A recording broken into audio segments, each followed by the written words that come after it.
그래서 결국은 이제 한중 관계는 철저한 이해관계지 이것은 돈 되면 친구고 돈 안 되면 남입니다. 그런 아직도 반도체 유효기간이 남아있을 때 반도체 소부장을 어떻게 중국에 비싸게 팔고 그 돈 갖고 다시 넥스트 제너레이션을 우리가 만들 수 있는 전략?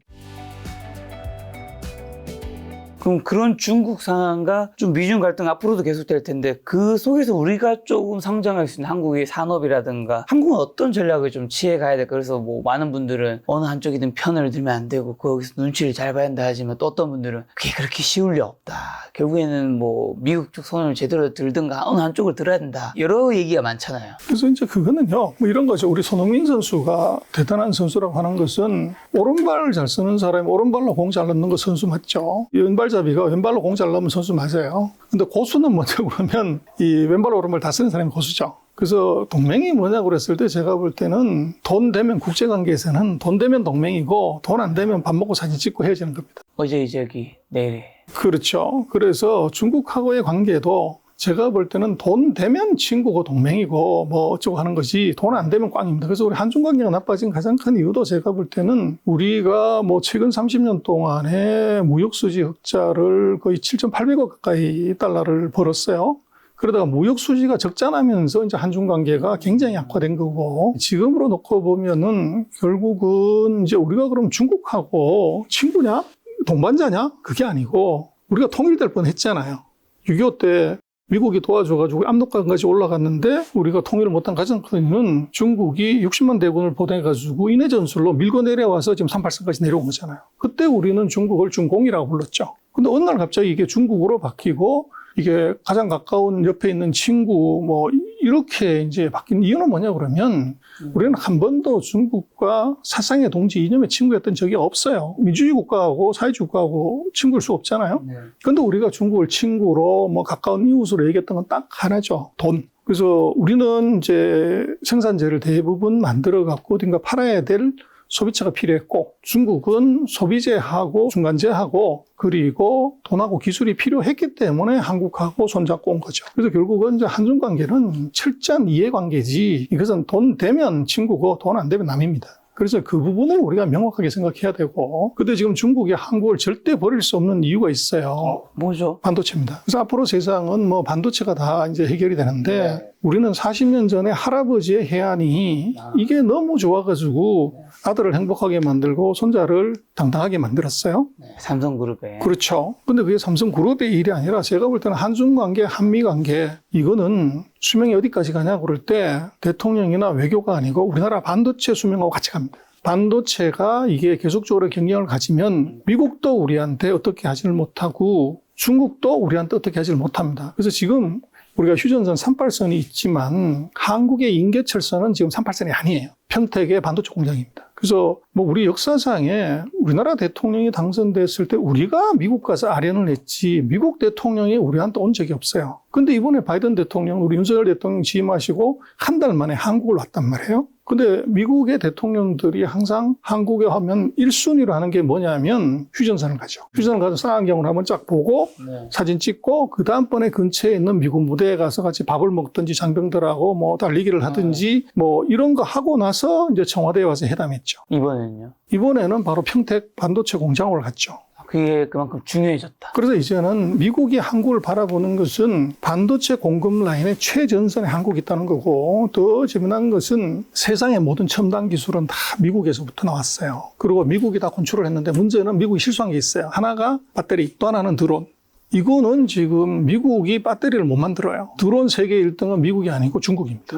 DJI라고 하는. 그래서 지금 이란, 이스라엘 전쟁, 또 팔레스타인하고 가자지구 전쟁, 우크라이나하고 러시아 전쟁을 보면 이거는 사람이 전쟁하는 게 아니고 드론이 가서 전쟁해버리는 거죠. 근데 문제는 이제 배터리를 보면은 지난번에 그 옐렌 재무부 장관이 한국을 방문했는데 그때 우리 이제 기재부의 주경호 장관하고 회담하고 집에 갈 때 이 양반이 상무부 장관이면 메이크센스 해요. 이 사람은 재무부 장관이냐 옐렌은? 그 집에 갈 때 저 마곡에 있는 LG화학 전시장을 들러가지고 배터리를 보면서 슈알라슈알라고 갔다고요. 이게 무슨 얘기냐면 미국의 관심은 한국에서는 반도체와 배터리 두 개만 관심이 있는 것이고 마찬가지로 중국은 배터리는 세계 1등이지만 반도체를 못 만들어요. 그래서 전자제품에서 반도체 없으면 아무것도 안 되지만 배터리 없어도 그냥 나가는 거죠. 그러다 보니까 지금 중국은 미국이 브로킹을 해줘서 이 첨단 반도체를 만들지도 수입도 못해요.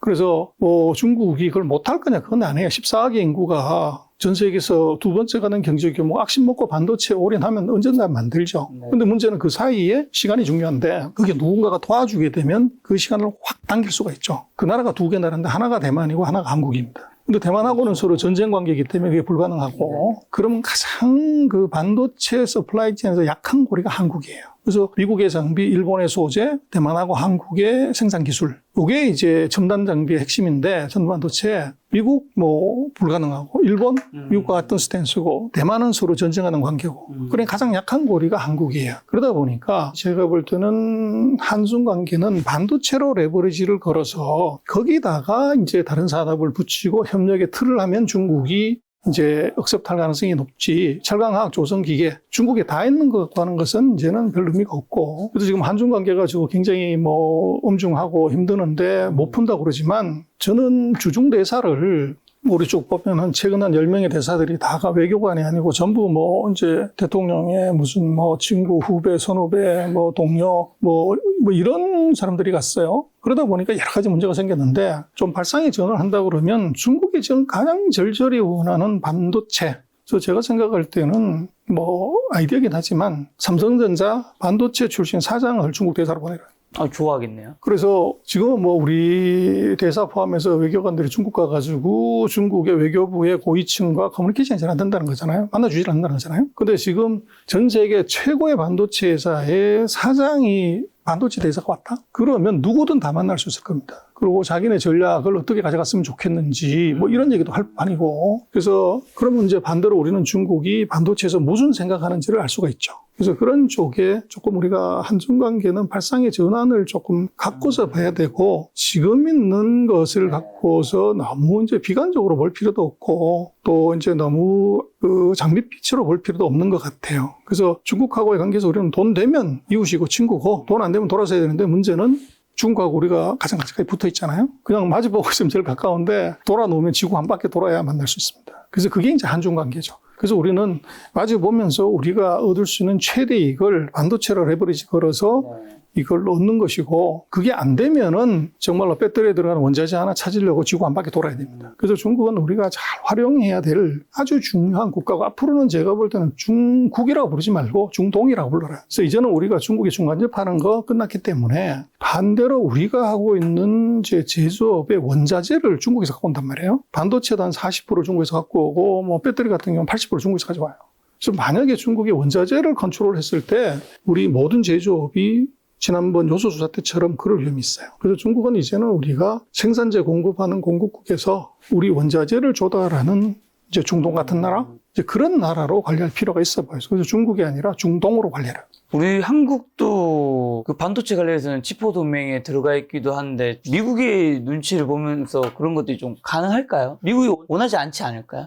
뭐 당연히 이제 그런데 미국도 마찬가지인 게 그러면 이제 심플한 건요. AI를 하게 되면 예를 들어서 엔비디아 칩을 하나도 중국에 공급하지 말라고 그래야죠. 근데 제가 작년 1사분기하고 금년 1상기하고 봤더니 엔비디아의 대중국 수출이 78% 늘었더라고요.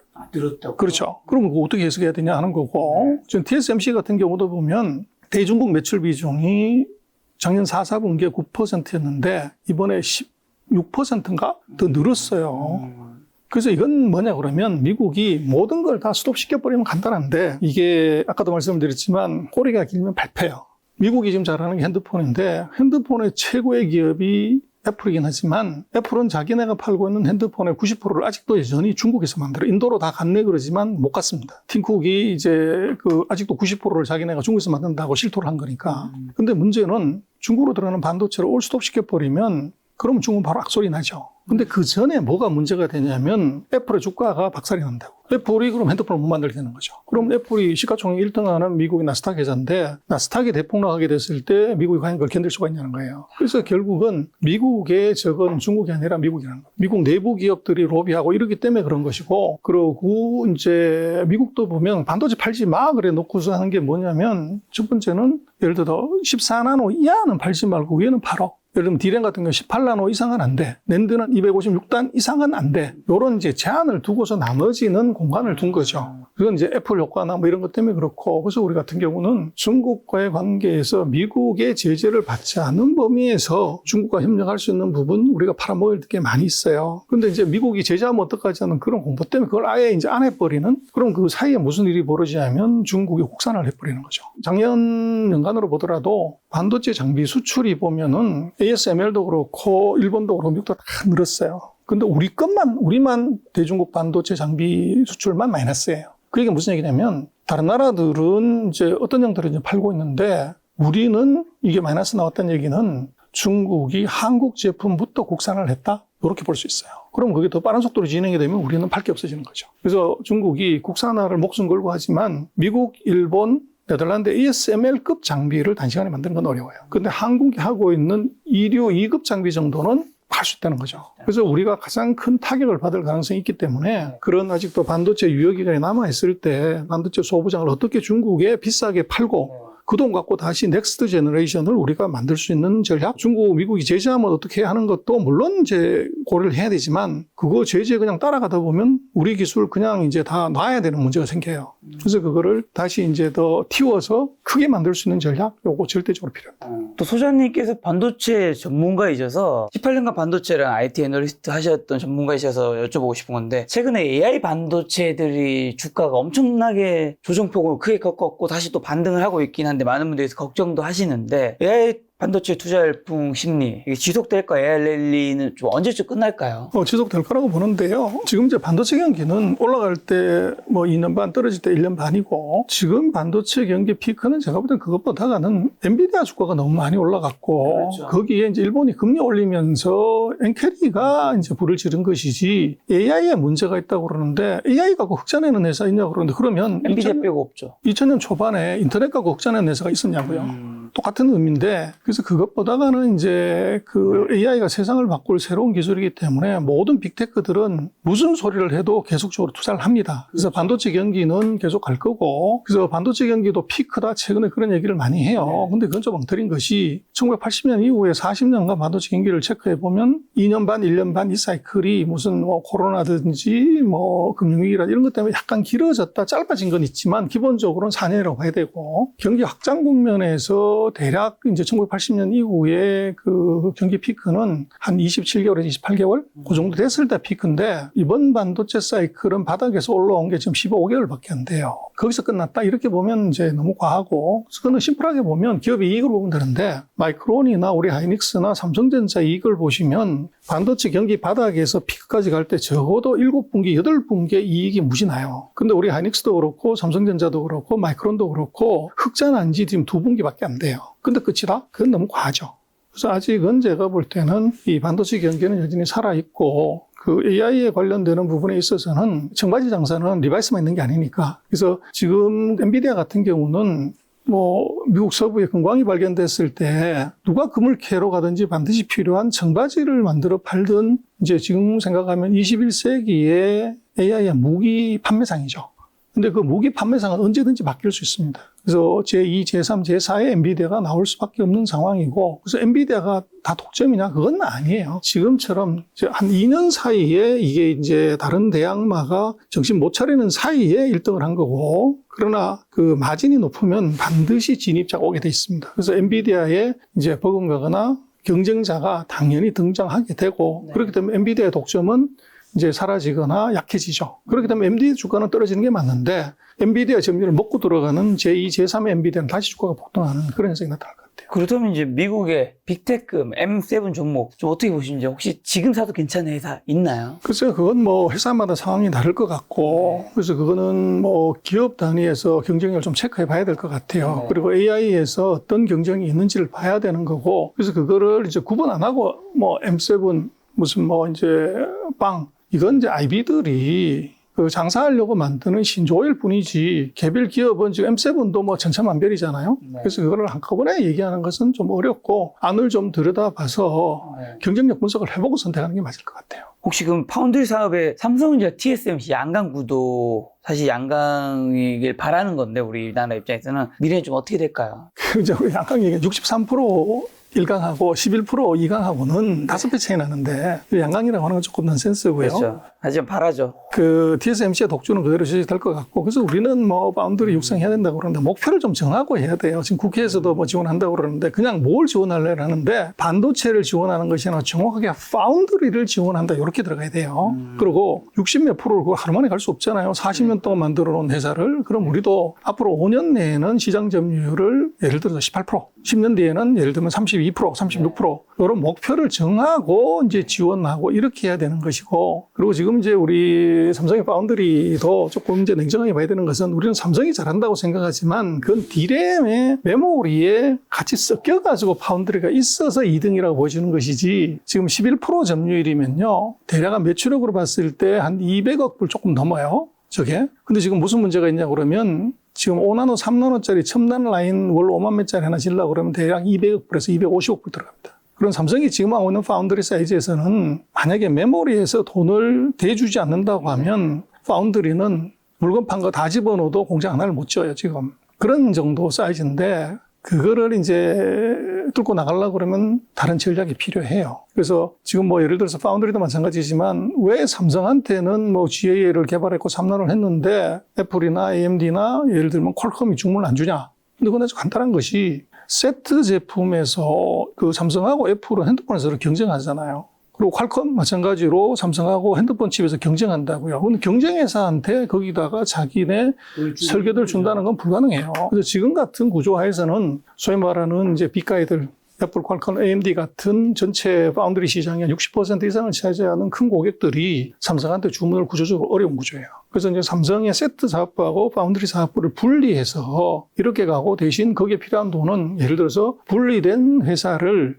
이거를 국민기업으로 만드는 거죠. 삼성이 3분의 1, 예를 들면 연기금이 3분의 1, 공모주를 3분의 1. 이렇게 해서 이 3분의 2가 국민이라고 하면 미국처럼 거기다 보조금을 줄 수 있죠. 지금 같은 경우는 뭐 재벌회사한테 우리가 보조금을 몇 조를 퍼준다. 이건 이제 상상이 안 되는 일이지만 그렇게 되면은 국민기업에 자금을 지원한다는 것은 말이 되고 아까 말씀드렸지만 지금 라인 하나 짓기도 버거운 매출액 사이즈에서는 경쟁이 안 된다. 그러면 돈을 모아주려고 하면 이제 장기적인 수요 측면에서도 별도 회사를 만들어가는 것이 중요하고 또 이제 이거를 중국의 SMIC 같은 경우를 보면 어떻게 되냐면 한 개의 팹을 자회사로 만드는 거예요. 그래서 북방화창이다. 그랬을 때 거기에 있는 장비가 여러 개 있으면 각각의 회사를 만들어서 이걸 지주회사 형태로 가듯이 가는데 지금 이런 방법 중에 하나는 새로운 3나노짜리 팹 하나는 250V라는 것은 별도 회사로 만들어서 이걸 자회사 형태로 만들 수도 있어요. 그렇게 하면 펀드레이징을 그러면 아까 말씀드린 333 구조로 갈 수가 있는 거죠. 그렇게 되면은 이제 이게 이익이 나면은 이 회사를 상장을 시킬 수도 있고. 그래서 지금 이제 삼성의 큰 바운드리 안에 원어부도 사업부로 그렇게 집어넣어 갖고서는 아마도 TSMC를 이긴다고 하는 굉장히 용언 알려주세요. 다른 전략이 필요하다. 한국의 국민주 삼성제 SK하이닉스 혹시 주가 전망은 어떻게 보시나요 앞으로? 편하게 여쭤보겠습니다. 그래서 그거는요 반도체 사이클하고 같이 봐야 돼요. 사이클 언제까지 가나요? 그래서 아까 말씀드렸지만 지금 한 이제 15개월 정도 진행이 됐고 이 과거의 트렌드를 보면 대략 한 27, 8개월 정도 돼야 피크아웃을 해요. 그래서 지금 뭐 이익이 얼마나 나냐는 중요하지 않아요. 사이클이 모멘텀이 중요 안 중요가 이게 반도체 경기를 보는 핵심입니다. 그래서 반도체 경기 셀콘 사이클을 보시고 투자를 해라. 그렇게 얘기를 들을 수가 있고 그리고 지금 이제 한국 같은 게 조금 유리한 것이 HBM은 절대적인 공급 부족이고 또 디램 같은 경우도 이제 2022년 이제 2021년에 코로나가 심했고 기업들이 적자가 많이 났기 때문에 설비 투자를 별로 못했어요. 근데 반도체 공장 하나 짓는데 2년 반이 걸리거든요. 그러면 이제 내년도에 갔을 때 2022년 이 언저리에 투자를 못했기 때문에 이 공장이 완공되는 게 상대적으로 적죠. 그렇게 되면 아마 내년 같은 경우는 반도체 가격이 지금보다 더 올라간 수급이 안 맞기 때문에 그럴 가능성이 있어요. 그래서 지금 이제 한 13개월, 15개월 정도 된 반도체 경기는 피크를 원하기 너무 이르다. 그래서 아직도 조금 더 뒤로 더 길게 봐야 된다. 그렇게 보십니다. 자, 아까 전에 이제 중국이 반도체에 필요한 곳이 대만과 한국이라고 말씀해 주셨는데, 그 중에 이제 대만 간에 이제 양안 간 이슈가 있는데, 그리고 대만을 좀 먹고 싶어 하는, 점령하고 싶어 하는 그 마음이 있는데, 대만을 중국화 시키는 진짜 이유는 크게는 반도체랑 또 다른 것들이 있는 건가요? 통일 대업이죠. 우리도 예를 들면 북한하고 통일해야 된다는 얘기가 사실은 북한의 경제력이나 이런 걸 보면 뭐 통합 하나하나 대세 영향이 없어요. 근데 이제 민족의 통일 완성이라는 명분상에서 굉장히 중요한 것처럼 중국도 대만이라는 것의 뭐 경제 규모나 위상으로 보면 그건 별 의미가 없고, 그러나 중요한 건 두 가지인 게 하나가 이제 중국이 아직도 통일되지 않은 나라, 아이러니하지만 전 세계에서 이게 남북으로 분단된 나라 두 개가 있는데 하나가 중국, 하나가 한국입니다. 네. 그래서 이제 이게 중국의 국가의 위신 측면에서 중요하고, 두 번째는 이게 대만은 아까도 말씀드렸지만 4차 산업혁명의 인계철선이에요. 대만을 먹게 되면, TSMC를 먹게 되면 중국이 미국과 같아져 버립니다. 그리고 만약에 대만을 폭격해가지고 반도체 공장을 다 없애버리면 미국이 하향평준화가 되는 거죠. 그래서 반도체 공장이 없어가지고 4차 산업혁명을 못하는 그런 일이 벌어져요. 그래서 먹으면 중국은 올라가는 것이고 때려 부시면 같아진다는 거죠. 그래서 그 어느 거 선택할래 하는 것의 문제인데, 반대로 미국 입장에서는 저거를 대만을 중국한테 넘기는 순간에 4차 산업혁명에서 패권이 넘어가는 것이고, 그리고 그걸 부서지는 순간에 이것은 심각한 문제가 생기다 어떤 경우에도 대만을 보호해야 되는 거죠. 그래서 이제 결국은 대만을 먹겠다, 중국 한다는 것이 아니고 그거는 미국하고 전쟁을 한다는 얘기예요. 근데 아까도 말씀을 드렸지만 중국이 지금 있는 군사력, 경제력으로는 미국하고 붙었다 그러면 백전백패입니다. 그래서 공격을 하려고 하면 주변하는 쪽에 한 3배 정도 경제력을 가져야 된다고 하는데, 지금 중국이 미국의 한 60, 70% 경제 규모로는 붙었다 그러면 그것은 무조건 지게 돼 있는 거죠. 그래서 말은 그렇게 세게 하지만 실제적으로 주먹을 내지르거나 실제적인 감행을 하기는 현실적으로 굉장히 어렵다. 그래서 했다고 그러면 이것은 이제 전쟁이 벌어지는 것이고, 그것은 또 반대로 생각하면 미국으로서는 손을 한번 봐야 되는데 거기다 빌미가 확실하게 나오는 거죠. 그래서 대만을 보면, 대만의 그 1979년에 미국하고 수교를 하면서 미국이 대만하고 얄궂은 법을 하나 만들어놨어요. 대만관계법이라는 거. 근데 아무도 거기 신경을 안 썼는데 지금 그게 역시 미국이라는 것이, 거기에 보면은 뭐라고 돼 있냐면 이건 미국 법이에요. 미국이 그냥 시행하면 되는 건데, 중국 본토가 무력으로 대만을 그 상태를 변형시키려고, 변화를 주려고 하면 미국은 이것을 원상으로 돌리는 노력을 할 수 있다, 이렇게 돼 있어요. 원상으로? 그러니까 자동 개입 조항인 거죠. 공격을 하게 되면 공격을 못 하게 되는 순간으로 딱 끝나는 것은 군사가 들어가서 이 중국을 퇴치시켜버리겠다는 거죠. 자동 개입 조항이 들어가 있어요. 그래서 그거를 아는 중국 입장에서는 대만을 공격했다 그러면 그 미국과 전쟁을 개시한다는 얘기예요. 근데 그거를 지금 중국이 할 수 있는 그런 경제력이나 군사력이 되질 않아요. 근데 뭐 제가 어디선가 듣기로는 중국에서 대만을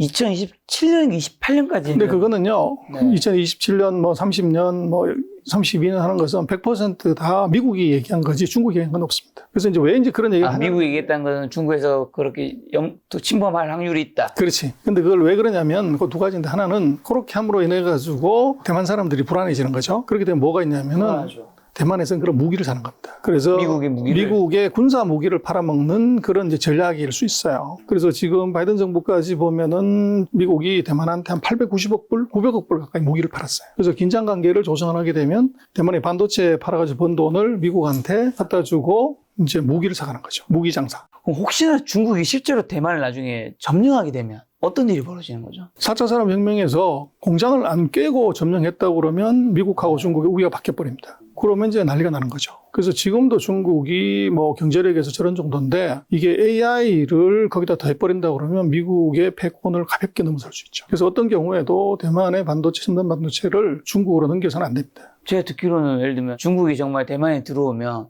미국에서 TSMC를 그냥 폭파시켜버리고 거기에 있는 핵심 인재들을 이제 내보낸다고 하던데, 이런 가능성이 충분히 있는 건가요? 잘 줄 수는 없으니까. 제이크 설리반이 그렇게 얘기를 했죠. 그래서 그거 하는 바람에 이제 대만 국민들이 다 이제 화들짝 놀라가지고 미국도 못 믿겠다. 그래서 이제 그거는 이제 미국에 속내고 실제로 그렇게 할 수 있냐 그러는데, 대만하고 중국하고 거리가 200km 조금 넘어요. 거기에 무슨 뭐 엔터키 눌러버리면 바로 나가는 상황이기 때문에 뭐 그렇게 할 수 있는 시간적인 여유가 사실 없죠. 흔히 우리가 미국과 대립되는 구도로 중국, 러시아, 북한, 북중러라고도 하는데 이 친하다고 알고 있는데 실제로 이들 관계는 어떤가요? 그래서 그게 이제 아까도 말씀을 드렸지만 돈 되면은 뭐 친구 동맹이고 돈 안 되면 남이죠. 그래서 지금 같은 경우는 이제 북한이 어떻게 보면은 미국의 대선 구도, 또 어떻게 보면 러시아하고 중국의 저런 묘한 관계, 그거를 이제 지렛대로 이용해서 자기 입지를 확보하려고 하는 것이고요. 그러나 지금 뭐 국제관계라는 것이 결국은 힘이잖아요. 그래서 경제력이 가장 중요해서 중국이 주도하는 쪽으로 가고 있고, 거기에 이제 러시아가 자기 위치를 확보하려고 여러 가지 노력을 하면서 북한하고 손을 잡는 형국으로 왔죠. 근데 그것이 이제 중국하고 북한은 서로 붙어 있기 때문에 러시아의 영향력은 굉장히 제한적일 수밖에 없다. 오히려 이제 결정적인 순간에 예를 들면 중국이 북한한테 석유 공급을 안 해버리겠다. 그걸 딱 끊는 순간에 뭐 러시아하고 뭐 관계가 상관없이 바로 모든 것이 올스톱되기 때문에 여전히 아직도 북중러 관계라고 하지만 이제 북한은 중국과의 관계가 월등히 더 중요하고 그걸 잘 활용하기 위해서 러시아를 활용하는 정도 뭐 그런 정도로 보십니다. 자, 오늘 긴 시간 중국에 대한 얘기해 주셨는데 저희 시청자 마지막으로 왜 우리가 중국 알아야 하는지 그리고 한국 중국 관계 앞으로 과연 바뀔 수 있는지요? 그래서 뭐 걱정하고 싶으면 지중을 해야 됩니다. 상대를 모르는데 이길 수가 없는 것이고요. 네. 그래서 중국 같은 경우를 보면은 그냥 버리기엔 너무 아까운 시장, 또 그만한 시장이 지금 없어요. 너무 큰 시장이죠. 또 아까 말씀을 드렸지만 한국 기업들은 다 나왔다고 하는데 미국 기업은 나온 게 없어요. 그 얘기는 이게 탈제조를 하는 것이냐 탈시장을 하는 거냐를 구별해야 돼요. 우리는 제조업에서 경쟁이 없어서 중국에서 탈중국하는 것은 제조에서 탈을 하는 것이고 시장은 중국이 지금 세계 최대란 말이에요. 우리가 팔고 있는 것. 근데 그거를 그냥 포기하고 나온다고 하는 것은 손실이 너무 크죠. 그리고 그걸 대체할 수 있는 다른 시장이 있으면 좋은데 그게 없단 말이에요. 그래서 그렇게 보면 우리가 탈중국해야 되는 분야가 있고 현상을 유지해야 되면서 조금씩 줄여가야 되는 감중국해야 되는 분야가 있고 그리고 다시 들어가야 되는 진중국이 있어요. 근데 그걸 다 둘이 뭉쳐가지고 정치적인 아젠다로 탈중국해야 된다. 이러는 것은 그건 엉터리죠. 그 맞지 않는 거고 우리 실리를 챙기려면 탈, 감, 진 구별해서 봐야 됩니다. 탈감진? 네. 다음번에 또 중국의 이슈가 생겼을 때 소장님 모시고 좋은 얘기 한번 들어보도록 하겠습니다. 오랜만에 손님은 전명수 소장님이었습니다. 지금까지 여러분 소중한 시간 함께 해주셔서 정말 감사합니다. 오늘도 김 작가였습니다. 고생 많으셨습니다.